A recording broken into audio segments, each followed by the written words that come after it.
ನಮಸ್ಕಾರ ಸ್ನೇಹಿತರೆ, Davanagere one YouTube ಚಾನಲ್ಗೆ ಸ್ವಾಗತ. ನಾನು ಮೊಹಮ್ಮದ್ ಅಮೀನ್. ಸ್ನೇಹಿತರೆ, ಇಂದು ಬೆಳಗಿನ ಜಾವದಿಂದ ಸಾಮಾಜಿಕ ಜಾಲತಾಣದಲ್ಲಿ ಒಂದು ಆಡಿಯೋನು ವೈರಲ್ ಆಗ್ತಾ ಇದೆ.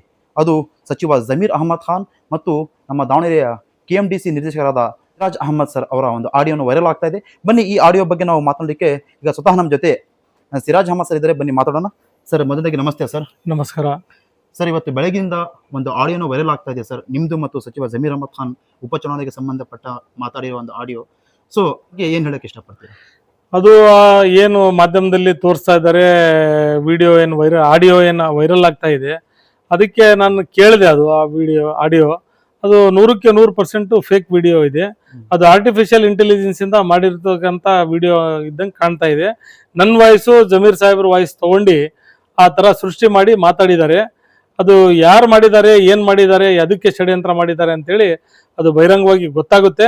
ನಂದು ಡಿಮ್ಯಾಂಡ್ ಇಷ್ಟೇ ಇದೆ, ಯಾರು ಇದು ವೈರಲ್ ಮಾಡಿದ್ದಾರೆ, ಎಲ್ಲಿಂದ ಇದು ಯಾರಿಗೆ ಸಿಕ್ತು, ಅವ್ರ ಮೇಲೆ ಕ್ರಮ ಆಗಬೇಕು, ಅವ್ರಿಗೆ ಶಿಕ್ಷೆ ಆಗಬೇಕು. ನಾನು ತಪ್ಪು ಮಾಡಿದರೆ ನನಗೆ ಶಿಕ್ಷೆ ಆಗಬೇಕು. ಯಾಕಂದರೆ ನಾನು ಸುಮಾರು ವರ್ಷದಿಂದ ಪಕ್ಷದಲ್ಲಿ ಕೆಲಸ ಮಾಡ್ಕೊಂಡು ಬರ್ತಾ ಇದ್ದೀನಿ. ಆ ಪಕ್ಷದ ನಿಷ್ಠಾವಂತ ಕಾರ್ಯಕರ್ತನಾಗಿ ಕೆಲಸ ಮಾಡಿದ್ದಕ್ಕೆ ನಮಗೆ ಇದಕ್ಕೆ ಒಂದು ಧಕ್ಕೆ ತರಬೇಕಂತ ಕೆಲಸ ಆಗಿದೆ ಆ ವಿಡಿಯೋದಿಂದ, ಆ ಆಡಿಯೋದಿಂದ. ಈಗ ನಮ್ಮ ಮಾನ್ಯ BZ ಜಮೀರ್ ಅಹಮದ್ ಖಾನ್ ಸಾಹೇಬ್ರವರಿಗೆ ಈಗ ಕೆಲವೇ ದಿನ ಒಂದೆರಡು ದಿವಸದಲ್ಲಿ ಸಚಿವ ಸ್ಥಾನ ಆಗಲಿ, ಉಪಮುಖ್ಯಮಂತ್ರಿ ಸ್ಥಾನವಾಗಲಿ ಲಭ್ಯವಾಗುವ ಸಾಧ್ಯತೆ ಇದೆ. ಅದು ಒಂದು ಆಗಲಿ ಅವರು ಅಂತೇಳಿ ಇದು ಷಡ್ಯಂತ್ರ ಮಾಡಿರ್ಬೋದು.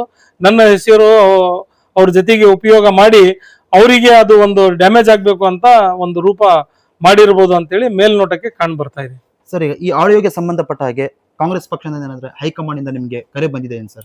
ಯಾರು ಏನು ಮಾತಾಡಿಲ್ಲ. ನನಗೆ ಯಾವ ನಾಯಕರು ನನ್ನ ಜೊತೆಗೆ ಸಂಪರ್ಕದಲ್ಲಿ ಬೆಳಗ್ಗಿಂದ ಯಾರು ಮಾತಾಡಿಲ್ಲ. ನಾನು ಮಾಧ್ಯಮದವರಿಗೆ ಇವತ್ತು ಬೆಳಗ್ಗಿಂದ ಸ್ಪಷ್ಟೀಕರಣ ಕೊಟ್ಟಿದ್ದೀನಿ, ಎಲ್ಲರಿಗೂ ಹೇಳಿದ್ದೀನಿ. ನನಗೆ ನ್ಯಾಯ ಬೇಕು. ನಾನು ಕಾನೂನು ರೀತಿಯಲ್ಲಿ ಸಲಹೆ ತಗೊಂಡಿದ್ದೀನಿ.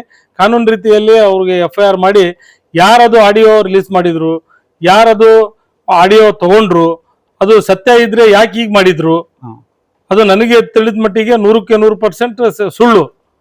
ಅದು ಆಗಿದ್ರು, ತಿರುಚು ಮಾಡಿದ್ರು, ಅದು ಆರ್ಟಿಫಿಷಿಯಲ್ ಇಂಟೆಲಿಜೆನ್ಸ್ ಮಾಡಿದ್ರು ಅವ್ರ ಹಿಂದೆ ಷಡ್ಯಂತ್ರ ಯಾರು ಮಾಡಿದ್ದಾರೆ, ಅಂತ ಪ್ರಭಾವಿ ಮನುಷ್ಯ ಯಾರಿದ್ದಾರೆ, ಅವೆಲ್ಲ ಬಹಿರಂಗವಾಗಿ ಬಯಲಿಗೆ ಬರಬೇಕು.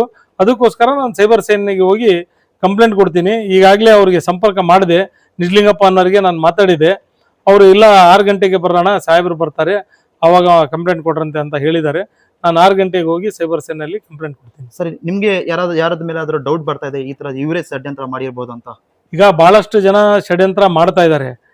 ಕೆಲವು ಜನ ಸ್ನೇಹಿತರಾಗಿ ಮಾಡ್ತಿದ್ದಾರೆ, ಕೆಲವು ಜನ ವೈರಿಗಳಾಗಿ ಮಾಡ್ತಾ ಇದ್ದಾರೆ. ಯಾರ ಮೇಲೇನೋ ಅವ್ರು ಮಾಡಿದ್ದಾರೆ, ಇವ್ರು ಮಾಡಿದ್ದಾರೆ ಅಂತ ಸುಮ್ಮನೆ ಗೆಸ್ಸಿಂಗ್ ಮೇಲೆ ಯಾರ ಮೇಲೇನೋ ಡೌಟ್ ಮಾಡೋದು ತಪ್ಪು. ಬಹಿರಂಗವಾಗಿ ಗೊತ್ತಾಗುತ್ತೆ, ಇವತ್ತಿಲ್ಲ ನಾಳೆ ಗೊತ್ತಾಗುತ್ತೆ, ಲೇಟ್ ಆಗುತ್ತೆ, ಗೊತ್ತಾಗುತ್ತೆ. ಬಟ್ ಯಾರು ಷಡ್ಯಂತ್ರ ಮಾಡ್ತಿದ್ದಾರೆ ಅಂತ ಆವಾಗ ಅವ್ರಿಗೆ ದೇವ್ರ ಶಿಕ್ಷೆ ಕೊಡ್ತಾನ, ಕಾನೂನು ಶಿಕ್ಷೆ ಕೊಡುತ್ತೆ. ಈಗ ಕೊನೆಯದಾಗಿ ಸರ್, ಈ ಆಡಿಯೋಗೆ ಸಂಬಂಧಪಟ್ಟ ಹಾಗೆ ನಿಮ್ಮ ಮುಂದಿನ ನಡೆ ಏನಿದೆ? ಈ ಆಡಿಯೋ ಸುಳ್ಳು ಮಾಡಿದ್ದಾರೆ, ಸುಳ್ಳು ಸೃಷ್ಟಿ ಮಾಡಿದ್ದಾರೆ. ಯಾಕಂತ ಹೇಳಿದ್ರೆ ಜಮೀರ್ ಸಾಹೇಬ್ರಿಗೆ ಸಚಿವ ಸ್ಥಾನ ಸಿಗಬಾರ್ದು ಅಂತೇಳಿ ಒಂದು ಷಡ್ಯಂತ್ರ ಮಾಡಿದ್ದಾರೆ. ಜಮೀರ್ ಸಾಹೇಬ್ರ ಜೊತೆಗೆ ಸಮಾಜ ಇದೆ, ದೇವರ ಆಶೀರ್ವಾದ ಇದೆ, ಅಲ್ಲಾಹನ ಕೃಪೆ ಇದೆ, ಅವ್ರ ತಾಯಿಯ ಆಶೀರ್ವಾದ ಇದೆ, ಇಡೀ ಕರ್ನಾಟಕ ಜನರ ಅವರಿಗೆ ಆಶೀರ್ವಾದ ಇದೆ. ಅವ್ರು 100% 3ನೇ ತಾರೀಕಿಗೆ ಉಪಮುಖ್ಯಮಂತ್ರಿಯಾಗಿ ಪ್ರಮಾಣ ವಚನ ಮಾಡ್ತಾರೆ. Okay sir, okay, thank you sir.